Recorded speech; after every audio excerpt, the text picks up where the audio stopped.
Karena kalau ada orang yang secara sengaja dia tidur sebelum isya, sementara ada kemungkinan besar nanti bangunnya ketika subuh, ini terhitung meninggalkan sholat dengan sengaja, dosa besar. Maka Bismillahirrahmanirrahim.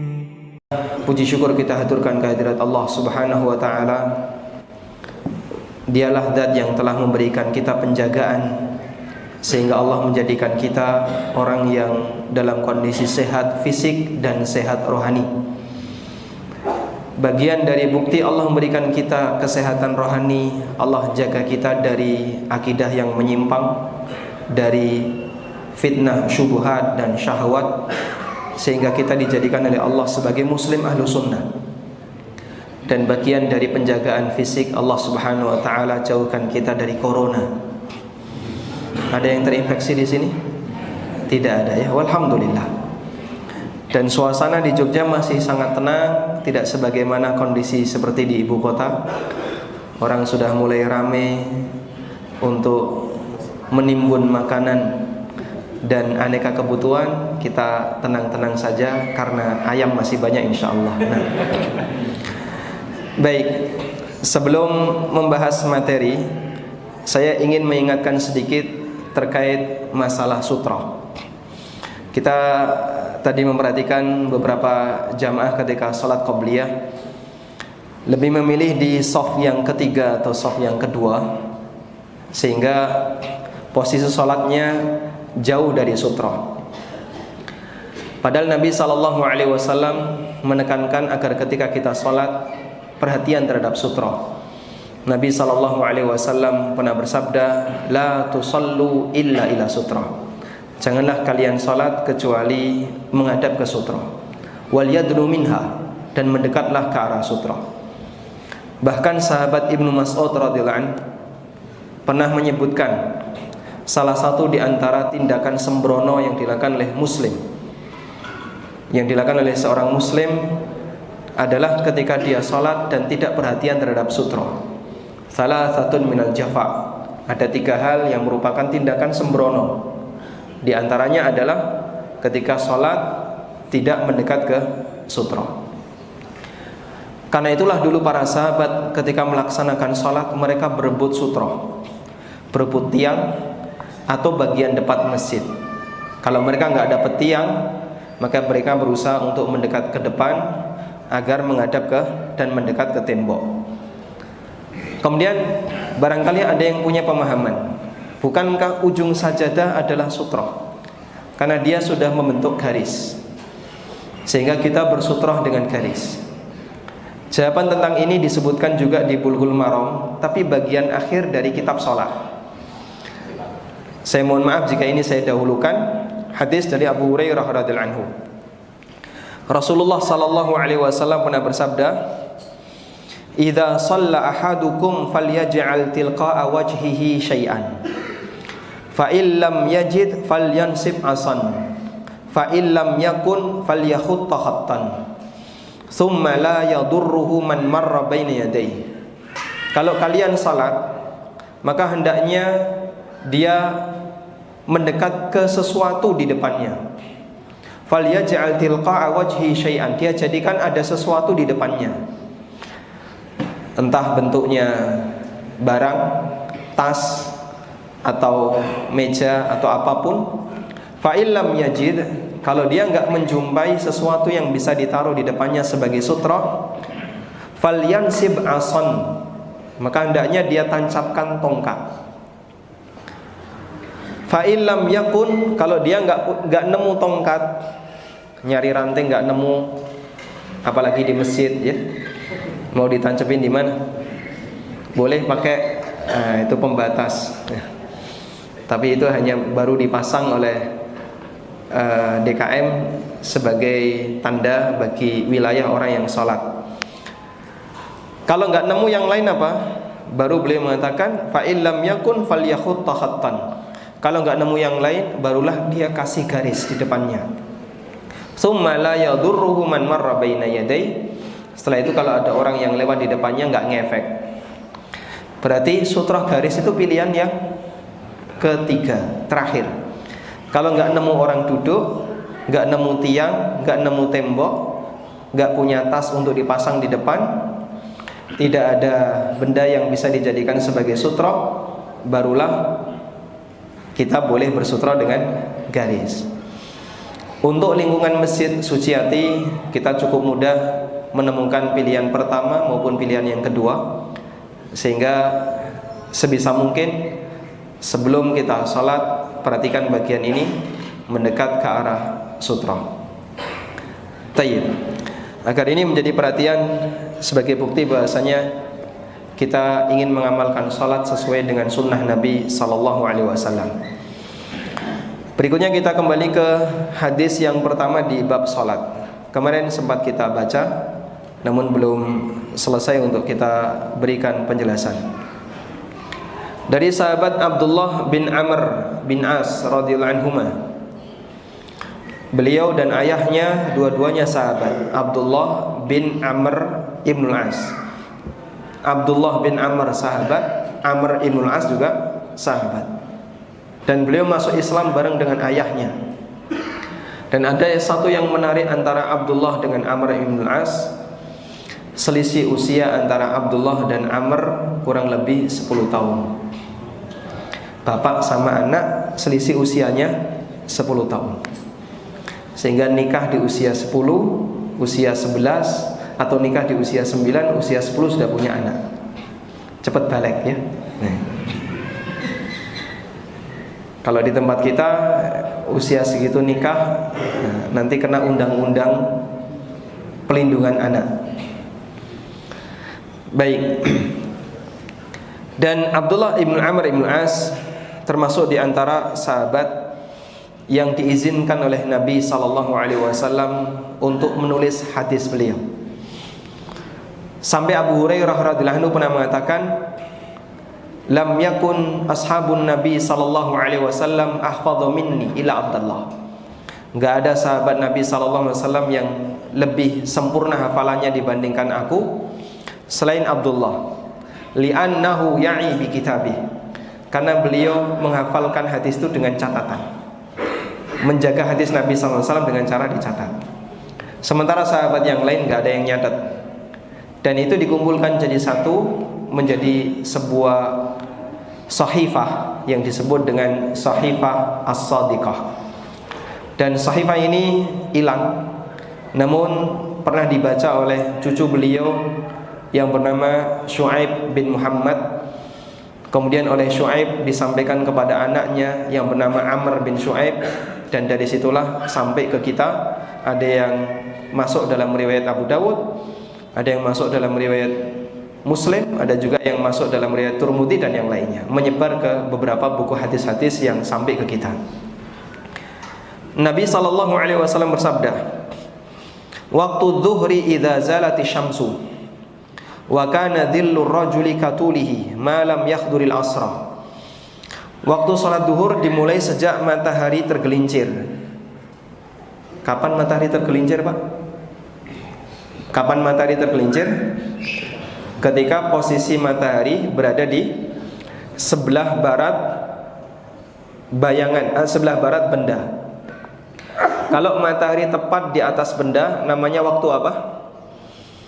Namanya waktu istiwa. Dan ini adalah waktu larangan untuk sholat. Kemudian sesaat berikutnya dia geser ke barat, sehingga bayangan geser ke timur.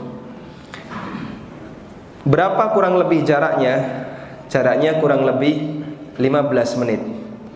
Sehingga ada waktu di mana kita dilarang untuk sholat adalah menjelang duhur kurang lebih 15 menit. Dan waktu larangan ini terkecualikan darinya adalah ketika di hari Jumat. Karena ketika orang masuk masjid di hari Jumat sebelum khatib naik mimbar, maka dianjurkan bagi makmum untuk melakukan sholat sambil menunggu imam datang. Kapan dia sholat? Sepanjang imam belum datang.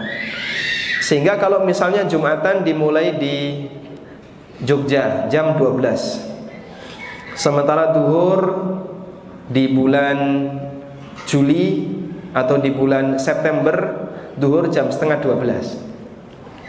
Berarti pada waktu dia sedang sholat sunnah nabrak waktu larangan. Bolehkah ini dilakukan? Jawabannya boleh, khusus hari Jumat. Kalau selain hari Jumat tidak boleh, kecuali bagi mereka yang melaksanakan sholat sunnah yang punya sebab, yaitu sholat sunnah tahiyatul masjid, atau sholat sunnah ba'diyah wudu, atau sholat sunnah yang punya sebab yang lainnya. Maka kalau ada jamaah yang datang kegasian ya, sebelum duhur tiba, karena ingin dapat shaf yang pertama di Masjid Suciati, kemudian dia masuk masjid di waktu istiwa, yang boleh dikerjakan berapa rakaat? Cukup 2 tahiyatul masjid. Setelah itu duduk tunggu sampai adzan. Jangan 2 rakaat sholat lagi 2 rakaat sholat lagi 2 rakaat. Kok bapak seperti di Masjidil Haram? Nah, perasaan saya mas kayak di Masjid Nabawi. Oh tidak boleh kayak gini ya, kan suasananya seperti Masjid Nabawi. Di Masjid Nabawi pun dilarang, karena waktu larangan sholat boleh dilanggar di 2 kondisi. Pertama pada waktu hari Jumat untuk waktu siang, dan yang kedua di Masjidil Haram di semua waktu. Sehingga orang boleh nggak sholat setelah subuh di Masjidil Haram? Boleh.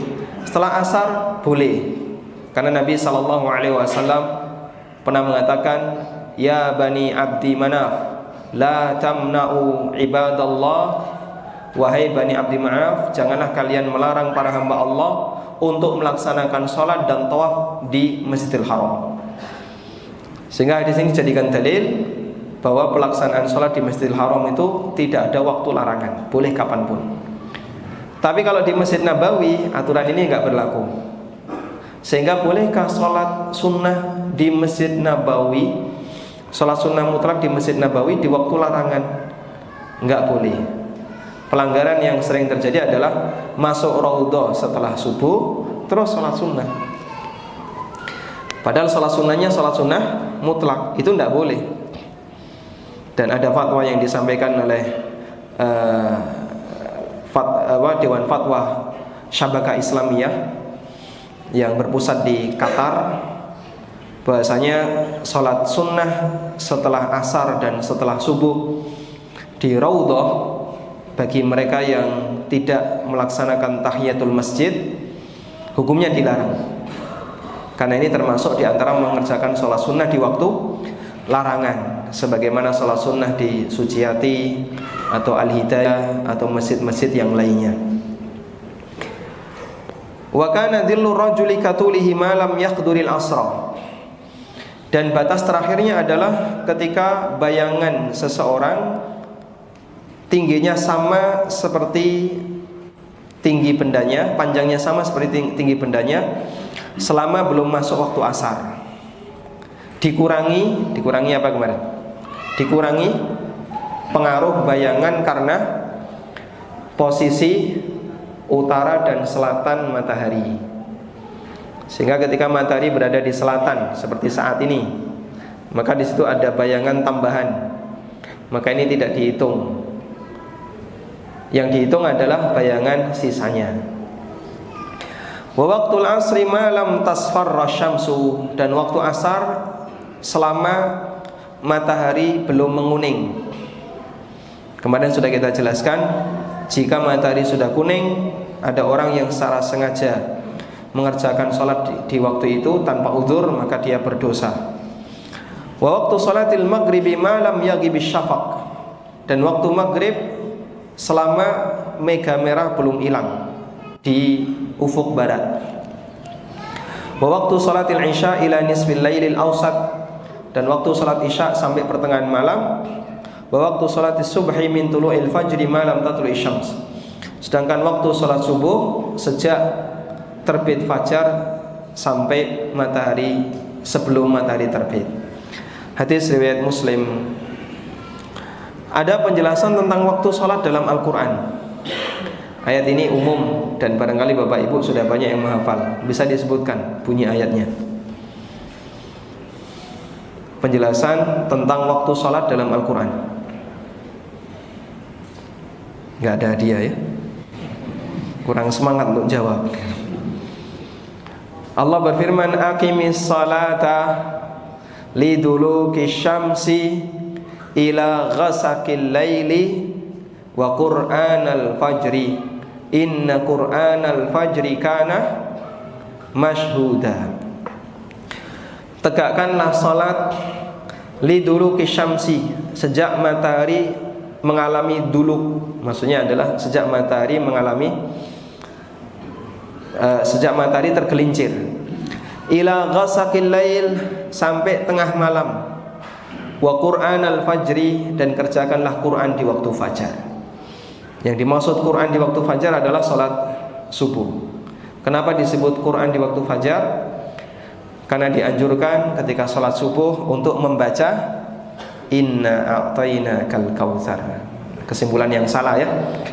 Ketika waktu subuh dianjurkan untuk membaca Al-Quran yang panjang, Al-Kahfi, terus apa lagi, Toha, atau seperempat Al-Baqarah. Seperempat Al-Baqarah sudah 2/3 juz ya. Baik.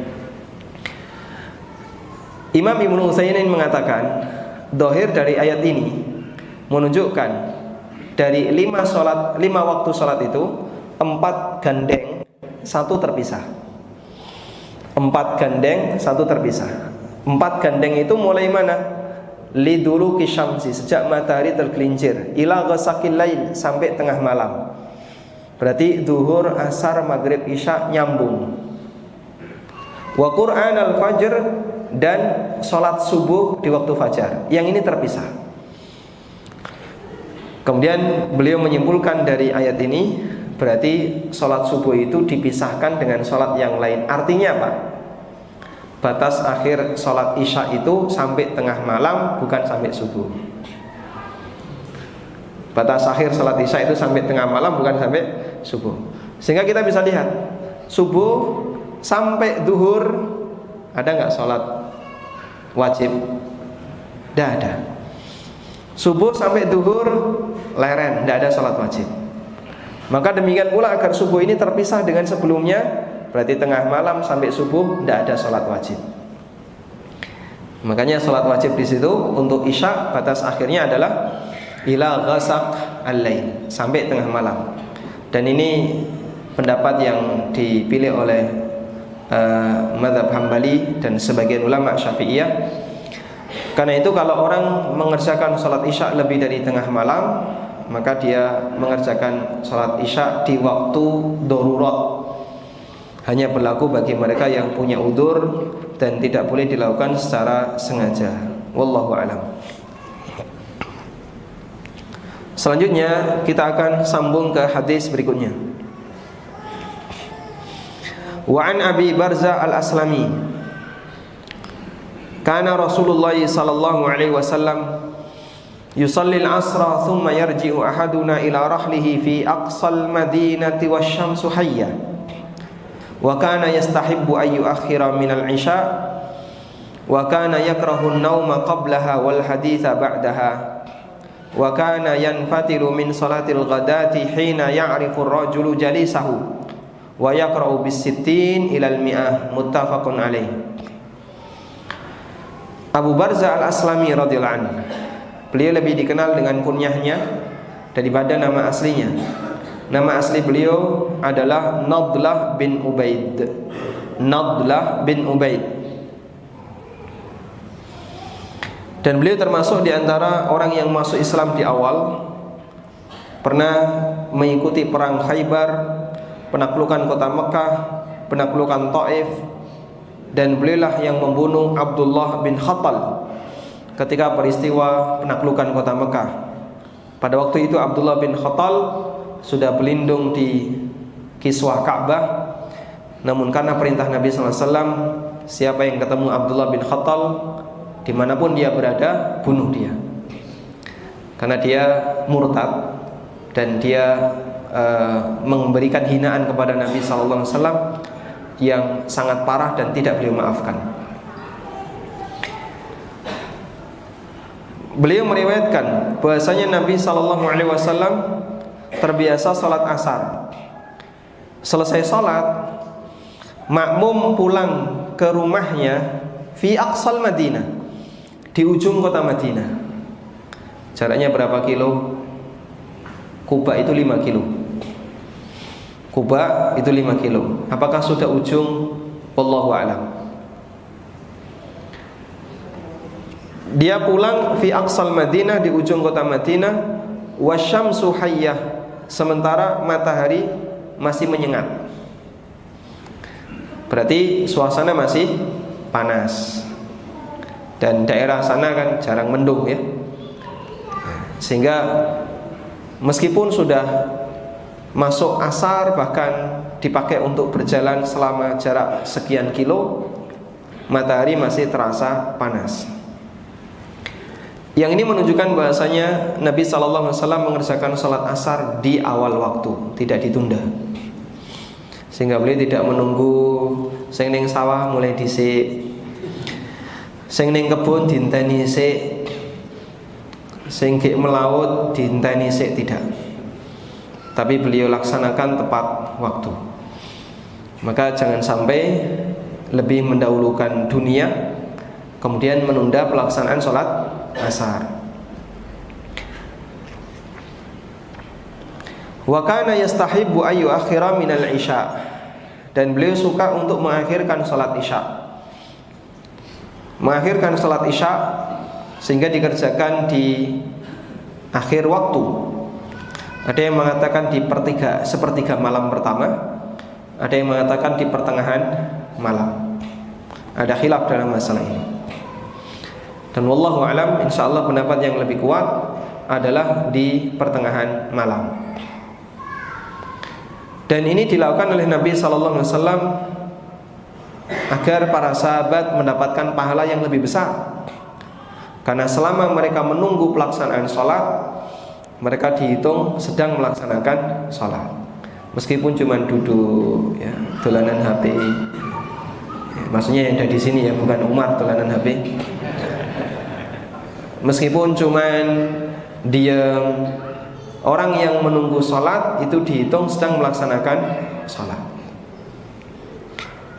Pilihannya begini, kalau ada di antara kita dihadapkan pada dua pilihan, sholat di awal waktu jamaah atau sholat di akhir, di tengah malam sendirian, pilih mana? Pilih, kenapa? Karena pahala sholat jamaah ini menyempurnakan sholat wajib yang dia kerjakan. Sehingga memperhatikan kesempurnaan tata cara sholat lebih didahulukan dibandingkan memperhatikan keutamaan waktu. Dulu sudah pernah kita sampaikan kaidahnya ya. Fardul kaifiyah muqaddamun ala fardil waqti. Memperhatikan kesempurnaan tata cara itu lebih dikedepankan dibandingkan memperhatikan masalah waktu. Sebagaimana ini berlaku dalam sholat isya, ini juga berlaku dalam sholat yang lain. Contoh, di sebuah perusahaan istirahat jam 12 sampai jam 1, sehingga sholat duhur dimulai jam 12. Karena itu meskipun waktu duhur masuk jam setengah 12, di masjid kosong. Pertanyaannya, kalau kita sebagai karyawan di situ, mana yang lebih baik? Waktu adzan langsung ke masjid, sholat di awal waktu, tepat waktu, tapi sendirian, ataukah tunggu bareng dengan para karyawan yang lain berjamaah, nunggu setengah jam, jam 12? Yang benar yang mana? Yang kedua. Tujuannya apa? Agar pelaksanaan sholat lebih sempurna. Contoh yang lain, kalau kita sholat sunnah di rumah, dianjurkan sholat sunnah di mana? Di rumah. Selesai sholat sunnah baru ke masjid, nanti mesti masbuk. Nanti mesti masbuk. Apalagi macet ya, belum lagi nata parkir ya. Mau mepet suruh satpam menjauh ya, karena nanti ganggu kalau terlalu dekat dengan masjid. Sehingga bisa dipastikan kalau dia berangkat setelah sholat sunnah di rumah masbuh, ya. Bagaimana yang lebih tepat? Sholat sunnah di masjid sehingga berangkatnya sebelum duhur, ataukah sholat sunnah di rumah tapi nanti masbuh? Yang mana? Lebih baik di masjid. Ada kaidah yang bunyinya seperti ini. Ilhaqul far'i bi aslihi. Ilhaqul far'i bi aslihi. Mengembalikan kondisi cabang, mengembalikan kasus cabang kepada kasus asal. Di sini ada dua kepentingan. Kalau saya mengerjakan sholat sunnah di masjid dibandingkan dengan sholat sunnah di rumah, lebih afdol di rumah. Tapi ini terkait kesempurnaan sholat sunnah. Tapi kalau saya mengerjakan sholat sunnah di rumah, saya telat sholat wajib, sehingga mengurangi kesempurnaan sholat wajib. Tapi kalau saya sholat sunnahnya di masjid, saya bisa menyempurnakan sholat wajib. Maka pilih mana? Menjaga sholat sunnah lebih afdol, ataukah menjaga sholat wajib yang lebih afdol? Jawabannya yang kedua. Sehingga kita alihkan bagian yang cabang kepada pokoknya. Bapak kalau sholat sunnah di masjid nanti enggak masbuh, nanti bapak bisa dapat takbiratul ihram. Tapi kalau bapak sholat sunnah di rumah, betul itu lebih afdol, namun nanti sholat wajibnya kurang nilainya karena bapak masbuh. Dan seperti yang pernah disampaikan oleh Sufyan ibn Uyainah, bagian dari penghormatan seseorang terhadap sholat adalah hadir sebelum dimulai. Sebagaimana bagian dari penghormatan kita terhadap pejabat yang kita undang adalah kita hadir sebelum mereka datang. Ada acara di Masjid Suciati, ngundang gubernur, ngundang sultan misalnya, ya. Kira-kira yang lebih sopan, panitia datang setelah gubernur atau datang sebelum gubernur? Rasa ditakoni Pak niki niki seapal, ya. Penghormatan kepada tamu undangan adalah tuan rumah dan jamaah hadir sebelum tamunya. Maka sebagai bentuk penghormatan terhadap sholat adalah kita hadir sebelum sholat dimulai. Karena itu bentuk penghormatan kita kepada sholat wajib adalah usahakan datang sebelum iqamah, dan bahkan kalau bisa sebelum adzan. Itu kebiasaan kita, insya Allah kita sanggup melakukannya kalau lagi umroh. Gitu, Masya Allah, ya. Ketika lagi umroh itu meniru ulama. Begitu kembali ke Indonesia, kembali jadi paijo. Sholatnya rada telat, kadang menunda-nunda waktu. Wa kana yakrahu an-nauma qablaha wal haditha ba'daha. Dan Nabi SAW membenci tidur sebelum Isya dan ngobrol setelah Isya. Padahal yang paling disukai orang itu ngobrol setelah Isya. Makanya kan rata-rata warung buka itu ngejar waktu malam, kafe, warung kopi, itu rata-rata yang dikejar apa? Waktu malam. Apalagi Lamonganan, nah itu juga maksudnya. Sebangsa saya itu. Itu bukanya dari mulai sore sampai tengah malam. Sehingga sebenarnya yang lebih dianjurkan segera tidur. Baik, beliau membenci tidur sebelum Isya. Kenapa? Dikhawatirkan kebablasan. Tapi kalau ngantuk sekali gimana Pak? Ini baru pulang dari kerja, belum sempat istirahat, capek, ngantuk, sehingga kalau maghrib nekat nggak tidur ikut ngaji, itu pasti ketiduran. Nanti ketika sholat Isya ngantuk. Bolehkah saya istirahat dulu sebelum Isya? Silahkan, tapi harus ada reminder. dengan niat yang kuat, nanti kalau masuk waktu Isya segera sholat. Karena kalau ada orang yang secara sengaja dia tidur sebelum Isya, sementara ada kemungkinan besar nanti bangunnya ketika subuh, ini terhitung meninggalkan sholat dengan sengaja, dosa besar. Maka Rasulullah SAW melarang melakukan hal ini karena dikhawatirkan kebablasan. Sehingga pesan sama istrinya, aku tak turuse ya engko nek adzan Isya kok ora tangi-tangi bablas ya dimandikan, dikafani, disolati. Ora tangi-tangi ya, Pak.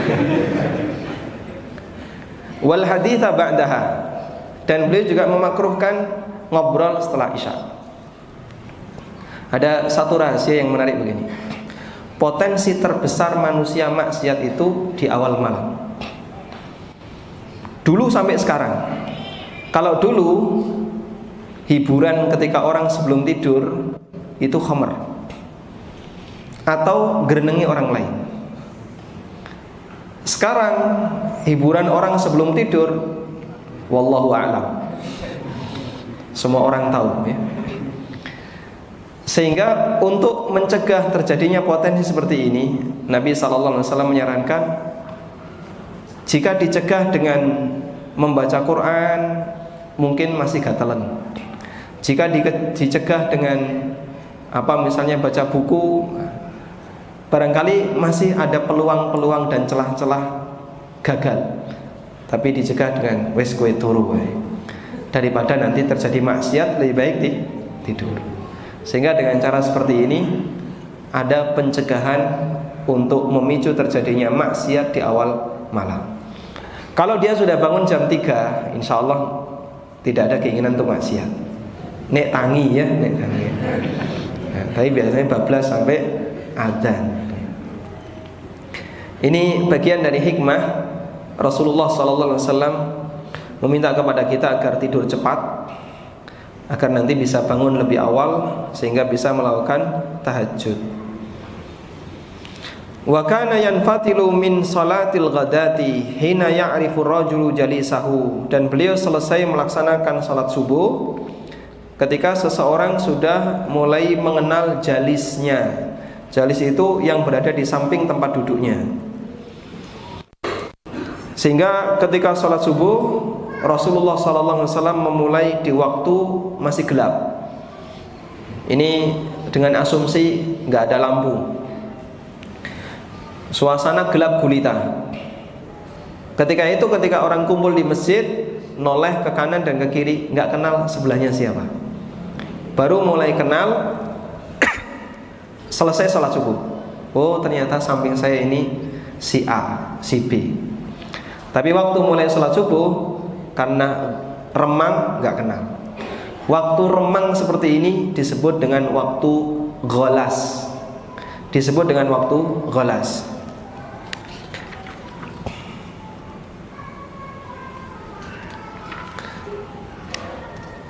Sebagaimana yang pernah dinyatakan oleh Aisyah radhiyallahu anha, dulu para sahabat wanita, para sahabiyat, mereka ikut salat bersama Nabi SAW salat subuh, dan mereka tidak kenal sampingnya minal ghalas karena waktu ghalas. Pengaruh ghalas adalah suasana gelap, sehingga sampai jarak pandang itu sangat pendek, hanya sekian senti di depan mata. Sampai sampingnya itu nggak kenal, sampingnya nggak kenal. Baru mulai ketika agak terang, jarak pandang sudah bisa mengenali sebelahnya. Itu ketika sholat subuh sudah selesai. Yang ini menunjukkan bahwasanya Nabi SAW melaksanakan sholat subuh di awal waktu.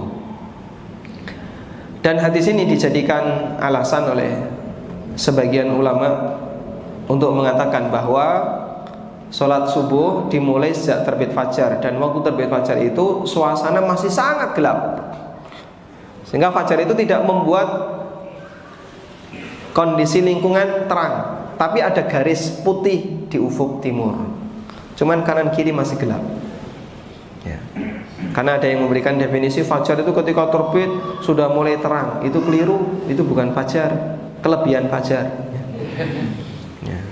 Itu sudah terlalu naik mataharinya. Nah, cuman kita kan punya, atau di masyarakat kita ada perbedaan ya. Sempat ramai kemarin. Ada beberapa pendekatan para ahli hisab, semuanya ahli hisab, baik dari Muhammadiyah, NU, termasuk juga hisab yang dilakukan oleh lembaga di Universitas Islam Indonesia. YI kan punya tim hisab ya. Yang pernah saya dapatkan dari informasinya adalah kalau pemerintah itu mereka mengukur derajat mulainya subuh adalah 20 derajat sebelum garis terbit, sehingga matahari berada di angka 20 derajat sebelum garis terbit. Jam terbit jam berapa, kemudian diturunkan ke bawah, itulah waktu subuh. Kemudian oleh hisab Muhammadiyah itu dikoreksi, karena di jam ini katanya belum terbukti terlihat fajar terbit, dan terjadi khilaf.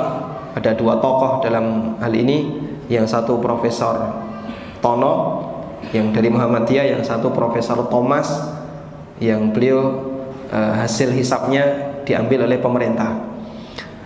Kemudian UII kemarin menyebutkan bahwasanya prediksi kami adalah 15 derajat. Maka waktu sholat subuh menurut hisab UII itu lebih tertunda. Saya pernah berangkat dari Wedo Martani Krajan ke UII Utara ya, yang jaraknya itu KM 9 ke atas. UII KM berapa?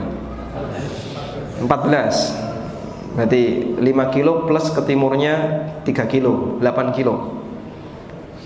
Adzan di rumah, sampai sana baru adzan. Sampai UII baru adzan. Ya, perjalanan kurang lebih 15 menit. Jadi selisihnya ada 15 menit. Wallahu a'lam. Ini masalah khilaf ijtihadiyah. Baik yang berpendapat A, berpendapat B, berpendapat C. Karena khilaf di sini terkait teknis dalam menentukan kapan waktu yang tepat untuk sholat subuh. Apakah dengan pendekatan matahari di bawah garis terbit 20 derajat, 15 atau 12 derajat, ada perbedaan dalam masalah ini. Nah, kita sebagai orang awam yang tidak ahli dalam bidang hisab ya. Ada ahli hisab di sini? Ya. Oh, ngerokok. Tergantung apa yang dihisab ya. Mungkin mantan ahli hisab banyak di sini ya. Karena kita tidak ngerti tentang metode-metode hisab, sehingga posisi kita hingga saat ini hanya sebatas muqallid ya, taklid terhadap masing-masing. Yang Muhammadiyah mengikuti hisabnya Muhammadiyah, yang pro dengan UII ikut UII, sebaliknya mereka yang ada di NU atau pemerintah ikut pemerintah. Kemarin waktu Pak Sri Purnomo ya, Bupati Sleman, mendapatkan penjelasan dari Profesor Tono, kemudian beliau menginstruksikan untuk masjid ini komatnya ditunda sekian menit, 20 menit kalau nggak salah, untuk memastikan bahasanya sholat subuhnya betul-betul sudah masuk waktu subuh. Wallahu a'lam. Baik, demikian yang bisa kita sampaikan. Semoga bermanfaat. InsyaAllah untuk hadis berikutnya akan kita bahas di kesempatan pekan depan insyaAllah. Ada yang mau disampaikan? Kalau kita cepat-cepat ke masjid ya, jamaah, sedangkan itu waktu Senin atau Kamis ya, kita puasa kan, jadi bukannya bagaimana sebaiknya? Bukannya bagaimana? Kalau kita puasa sementara kita cepat-cepat ke masjid waktu Senin dan Kamis, bukannya bagaimana? Ngastop ya Mbak. Nggih, nanti bawa rantang nggih. Syukur dilebihkan nanti bareng sama takmir. Kalau di Suciati disediakan ya. Senin Kamis wonten buka gratis. Nah, itu kesukaan mahasiswa biasanya. Sampai yang nggak puasa pun datang ya. Sehingga kalau masalah teknis berbuka bisa bawa sendiri. Satu lagi, andai kata kita subuh habis itu suluk ya, kemudian ada pengajian di lain tempat. Kalau kita persis terbit langsung sholat, boleh nggak? Persis terbit langsung sholat. Ya, ini termasuk waktu larangan. Jadi ketika matahari tepat di garis terbit, ditunggu dulu hatta takuna syamsu bazighatan, sampai matahari itu sudah mulai terang. Dan itu ketika dia sudah mulai tinggi. Dan mulai tinggi itu kurang lebih jaraknya 1 tombak istilahnya ya. 1 tombak itu gimana Pak? Kalau di Jogja kelihatan itu sudah pasti di atas 1 tombak. Karena kan banyak bangunan, banyak pepohonan di wilayah timur. Tapi kalau di daerah pesisir, nah itu kelihatan 1 tombak. Ya kira-kira sejengkal ketika kita ukur dengan tangan. Sudah boleh sholat. Kurang lebih sabar 10 menit, baru kemudian berangkat ke pengajian di tempat yang lain. Wallahu ta'ala alam.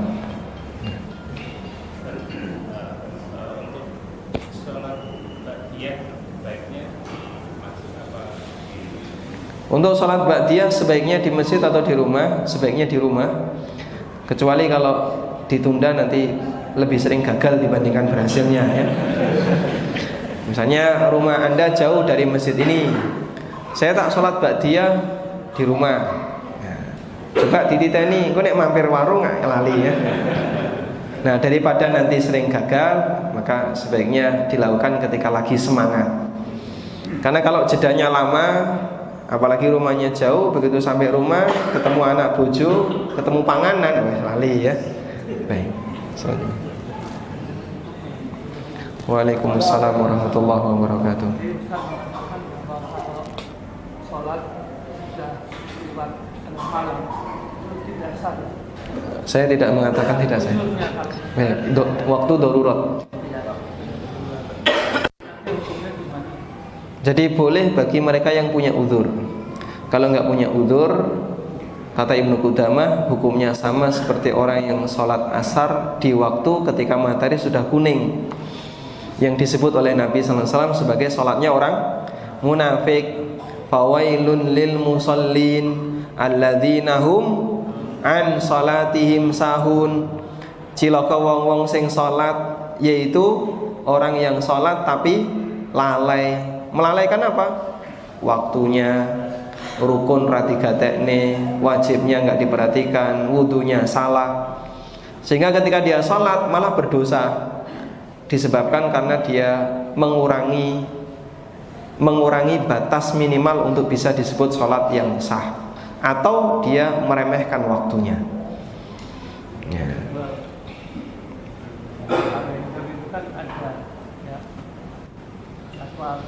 Jadwal sholat abadi.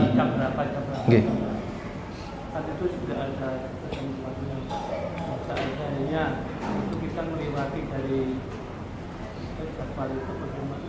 Maksudnya ngelewati pun? Maksudnya misalnya kita kan mempelajari pada anak-anak, kalau kita sholat tidak boleh mengikuti jam-jam, misalnya khususnya subuh. Nggih. Hukumnya gimana? Ngelewati maksudnya terlambat atau sengaja misalnya, wah nanti jam 6 lewat berapa baru sholat. Nggih. Kalau sengaja telat dan tidak ada udzur ya dosa. Berdosa. Selama waktunya masih ada, insya Allah sholatnya sah, tapi dia berdosa. Tapi kalau dia punya udzur, misalnya sakit, pas krungu adzan subuh kok yo antep letangi nggih. Ndase saya ngeluh misalnya. Terus dia tambah istirahat. Istrinya enggak berani membangunkan karena bapak khawatir nek dibangunkan nyampluk misalnya. Nah, akhirnya dibiarkan saja. Dinteni sik kira-kira rada lerem. Ketika bapak bangun mendekati waktu terbit matahari, diingatkan, Pak, sholat. Ini insya Allah jadi udzur, sehingga diperbolehkan. Jadi untuk berbincang-bincang setelah bisa kan malam, biasa apa orang udah terbiasa malam gitu kan, lalu baca, kemudian ketika dia itu habis istirahat tidur malah kancilan, Marah justru kancilan. kancil bangun malam, nanti kalau sudah tidur lagi, ketika subuh malah jalan. Nggak bisa tidur ketika bangun malam. Ya, jadi biasanya kalau tidur terlalu awal, jam 12 itu sudah bangun, terus jadi nggak bisa tidur lagi sampai pagi, terus ketika subuh malah kebablas bisa-bisa gitu. Oke. Subuh malah berat di waktu akhir-akhir. Oh gitu, baik. Misalnya tidur jam 8 ya, jam 12 sudah bangun, berarti cuma 4 jam. Karena terbiasa tidurnya jam 11, jam 12 itu Oh, iya. awal kan itu malah Ya, ini masalah mengatur ritme saja ya. Bagi para jamaah umroh, karena pengaruh jet lag, yang tidak terbiasa tidur jam 11, maghrib wis ngantuk. Maghrib di sana udah ngantuk, wis tak yang udah. Nah, bar maghrib nunggu isya itu wis do ceklak wong Indonesia iki mesti. Sebaliknya jam 2 malam di Saudi wis do seger kabeh, ning kene jam 6 gitu. Nah, akhirnya orang Indonesia berangkat ke Raudhah paling pagi. Tapi tetap yo penuh sesak ya. Sehingga kita punya kelebihan kuat tahajud ketika di tanah suci, tapi tidak kuat untuk sholat isya. Sholat isyanya wis ngantuk tenan. Nah, cara untuk mengatur itu adalah sebelum umroh latihan bangun, jangan tidur sampai jam 11. Mungkin selama sepekan dulu ya. Nanti kalau sampai sana gak jet lag. Dan sebaliknya ketika di sana, kalau belum kalau misalnya belum isya, usahakan banyak kegiatan sehingga gak ngantuk. Tawaf, nah, sekalian ya. Kalau nggak tawaf gimana Pak? Ini di Madinah, blonjo. Nah.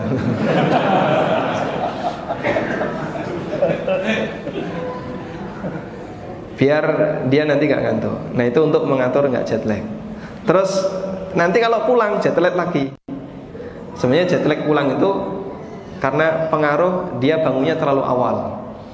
Makanya sebelum pulang usahakan biar nanti tetap seger ketika sampai di Indonesia, buat tidurnya cukup. Kata kuncinya sebenarnya bisa mengatur waktu istirahat. Sehingga aslinya ya, kalau kita bisa mengatur waktu tidur, itu nanti badan akan menyesuaikan dengan sendirinya. Mungkin tahap awal kaget, nanti selanjutnya akan menyesuaikan dengan sendirinya. Waktu kita berada di sana, ketahuan antara yang biasa melek jam 11 dengan yang tidak atau jarang itu adalah di posisi antara maghrib sampai isya. Baik, jika memang pertimbangannya nanti mengkhawatirkan sholat subuhnya, maka sebaiknya tidur sebelum subuh, misalnya jam 2 tidur, tapi harus ada reminder ya, sehingga nanti subuh tetap bisa bangun. Tapi begini ya, kalau kita kepentingannya adalah kerja untuk kepentingan dunia, ya coba diukur ya. Rino wis nggo nyambut gawe, sek kurang tambah wengi. Nah itu kan kebablasan ya. Cukupkan diri kita kerja secukupnya saja. Kalaupun dikejar target ya, minta agar targetnya ditunda, sehingga waktu malam tidak banyak kita habiskan untuk bekerja, tapi lebih banyak untuk beribadah. Wallahu ta'ala alam, semoga bermanfaat. Wa sallallahu ala nabiyyina Muhammadin wa ala alihi wa sahbihi wa sallam. Wa akhiru da'wana alhamdulillahi rabbil alamin. Subhanakallahumma wa bihamdika asyhadu an la ilaha illa anta astaghfiruka wa atubu ilaik. Wassalamu alaikum warahmatullahi wabarakatuh. Bismillahirrahmanirrahim.